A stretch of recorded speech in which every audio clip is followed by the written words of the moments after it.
So it's been called hold in, not hold out, hold in week in Green Bay. Because Jordan Love is around the facility, but he doesn't want to practice and get hurt before the big contract. So I think Green Bay is really the most amazing story in American sports, if you really think about it. So Belichick and Brady, Mahomes and Andy Reid have, they've dominated the trophies and the attention in football for 20-some years. But here's what's interesting. So Green Bay's got no owner, which I think can be a real negative or a positive, but no owner to get on the phone and just make a deal. It's the least attractive free agent market for splashy free agents because it's a town of 100,000 or 105,000. Very cold, windy weather. A lot of skill players don't want to play in that. Most guys would rather play in Miami than Green Bay. Sorry, it's true. And yet they've been the model of consistency in the NFL for 32 years. Smallest pro market. And I'm not sure if people realize, since Brett Favre arrived 32 years ago, they have the second most wins in the sport to New England. They've got 2 Super Bowl wins, 9 conference championship appearances, and 23 playoff appearances in 32 years. That is insane when you consider now they're on their third quarterback. Their third starting quarterback. It'd be one thing if Brady hogged up 20 years or Mahomes plays for 17. No, they're on their third. So nobody is more consistent since Brett Favre arrived with offense. They're the number 1 offense overall in the last 32 years as they're on their third quarterback. That's insane. Nobody does offensive lines better. Nobody does quarterback better. The most valuable position, Little Green Bay. And think about that in terms of weather. They don't play indoors, and they don't just play outdoors. It's one of the coldest, snowiest, reasonably windiest markets in the league.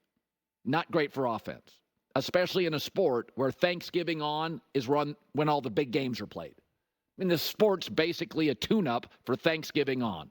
December games, January games, playoff games, February. Season's getting extended now, so it'll end closer to March. It's just going to be colder in Green Bay. So to me, if you're going to doubt Green Bay on quarterbacks or offense, do it at your own peril. Both New York franchises a circus. Big market D.C., big market Atlanta, big market Chicago. Been a mess on and off for the last 32 years. I don't second-guess Green Bay. I don't second-guess them on coaching hires. I don't second-guess them on offensive line decisions or quarterback decisions. I mean, think about this. Aaron Rodgers, MVP, leaves. They bring in another kid from Utah State, and they had more touchdown passes, more yards per play, more touchdowns scored, everything across the board, replacing Aaron Rodgers. I'm done second-guessing. However the hold-in works, whatever the Packers do, I'm good with it. Yeah. So the Packers, obviously, as Colin just masterfully laid out, just how high functioning of a franchise that they are and what they do, and how they've obviously had a tremendous history with quarterbacks, right? And I think that's why the Packers, and I made a couple videos now, I believe, talking about how I think that the Packers are in a position to build a dynasty with Jordan Love. And I got some pushback, a lot of support, but some pushback. And to me, he kind of laid out why that's what's potentially, because they've been so great and top level for so long, for literally decades, that they now have the modern quarterback in Jordan Love, right? Because we've seen this evolution of the quarterback position.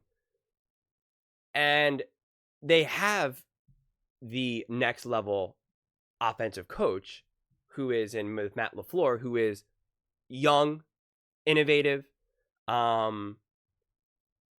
experimental to a degree, and connected to the team, not old school in a way that now makes him disconnected from a lot of these younger players, like we saw happening to, say, a Bill Belichick.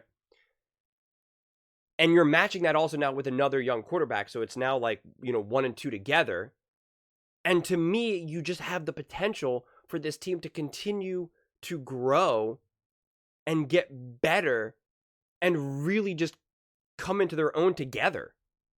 not unlike kind of what happened with Bill Belichick and Tom Brady. So I so wholeheartedly really believe that dynasty for the Packers is on the table. And as history would suggest, like it is there because the floor for them would be playoffs, NFC championships, Super Bowl, right? Like that's what their floor is. And so if they can really just put it together, and they have to get a little lucky too. You always have to get a little lucky. The Patriots had to get a little lucky. The Chiefs had to get a little lucky. And they get a little luck, whether it's from injuries, whether it's a bounce, whatever it may be, a specific matchup. You're talking about really being a true top 1, 2, 3 team for the next 5, 6, 7, 8 years. I mean, it's legitimately possible, and it's not a pipe dream, or it's not like a random scenario. And that is such the benefit. And I will die on this hill. That is such a benefit of having a coach like Matt LaFleur and nailing the quarterback, because everything else comes from that. And that's why it's harder to say, look at the Eagles. When the Eagles got Jalen Hurts and they started to finally put things into place at the end of 2021, and then obviously 2022, they went to the Super Bowl. The problem was that they didn't nail the head coach because Shane Steichen wasn't the head coach. The offensive brains was the offensive coordinator. So he left, and now it's a lot harder to build that dynasty when the brains of the operation are going in and out of the building. That's a problem.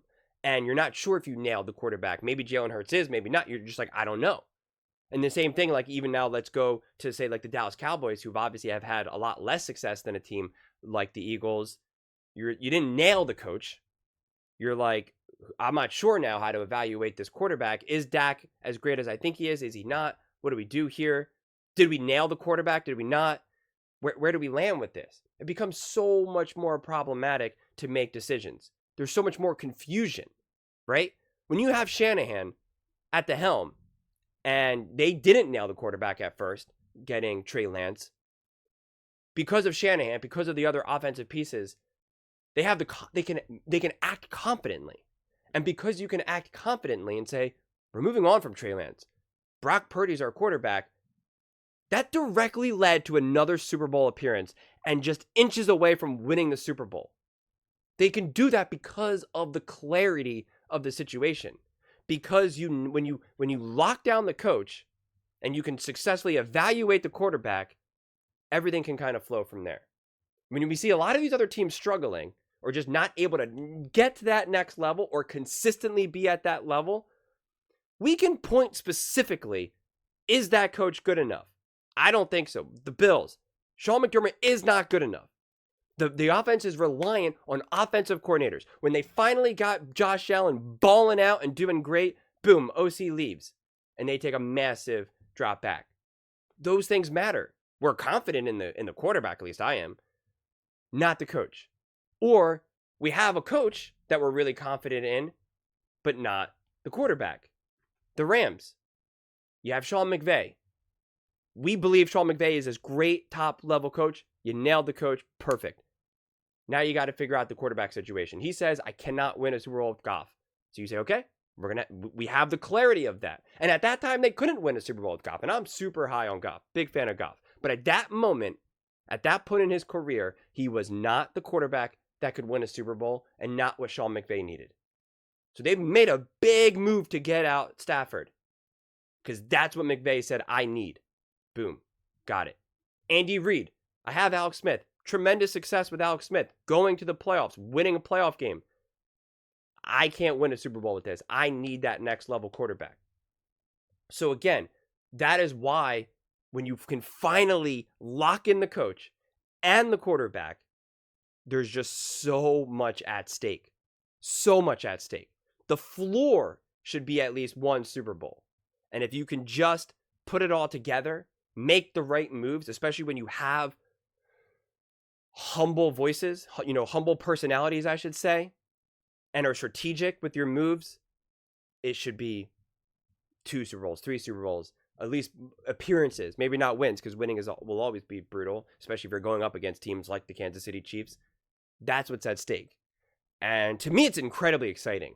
And it's like, at first it felt like to say that about the Packers almost felt like convincing, or almost like too bold of a take just for the sake of having a bold take, which I personally don't do. But it's like the more and more I think about it, the more and more I believe it. That as long as Jordan Love just proves to be a great quarterback, he doesn't even have to be elite, just a great quarterback, I believe the combination, because I believe Matt LaFleur is great, and now as long as you have the roster that can support it, two greats, you can string together enough elite games to win a Super Bowl. And if Jordan Love proves to be an elite quarterback, well, then, like I said, man, you have the potential, as long as health is in your favor, you have the potential to legit just keep, it's just NFC Championship game, NFC Championship game, NFC Championship game, NFC Championship game. You're building kind of what the most current Kansas City Chiefs are right now. The only thing you have working against you is that the division is way harder than anything the Kansas City Chiefs have ever had to face thus far. Or same thing with the Patriots. Both dynasties that we've seen in the NFL, the Patriots and the Chiefs, they both have had tremendous benefits of having terrible divisions. Terrible divisions, playing teams that haven't been good in literal decades. Unfortunately for the Packers, that's not their luxury. The Lions are a great team, whether Packers fans want to admit it. The Bears are coming, whether you want to admit it. And I believe the Minnesota Vikings are also going to be coming sooner than later, because I'm also a big fan of Kevin O'Connell. So whether, again, Packers fans, I probably made a lot of Packers fans here, and then now I'm like, well, what about the Bears? And they're like, what? Who is this guy? But that's like probably the biggest thing that they would have working against them, because there just won't be any easy wins in that division. But at the same time, iron sharpens iron, so it'll only make them better come time playoffs. But yeah, I really am incredibly high on the Packers, and at this point, it's not only belief, but there's also a lot of hope too that Jordan Love really can be this top 5 quarterback. Just because I think the Packers can be such an exciting and electric team. And I understand it was just one game against the Cowboys. I do. You never just want to put all your eggs in just one game. But that game was wildly exciting. That game really did make you the feeling of, you're just like, this feels like a different evolution of football. You're like, I don't feel like I've actually really seen this before. It was very reminiscent of when you were watching the Kansas City Chiefs and you were just like, I don't think I've ever really seen football be played like this before. Like, I don't even really know what I'm watching right now, because it's just so wild. And that is some of the flavors that the Packers have shown. So it's just going to be so fascinating to see, to me, what they really do and how they tie this all together. And if they can stick the landing, because the pieces are there. And that's why I've said this now a few times. Like, I'm just so fascinated to see what type of contract Jordan Love signs. Because we are just going to learn a tremendous amount of how the Packers do business, how Jordan Love wants to do business, how much of a priority winning is, how this all unfolds. So I truly cannot wait. But those are just my thoughts. I would absolutely love to hear yours. What do you guys all think? Do you think the Packers will pay Jordan Love like a top-tier quarterback? Do you think he actually is a top-tier quarterback and deserves that money?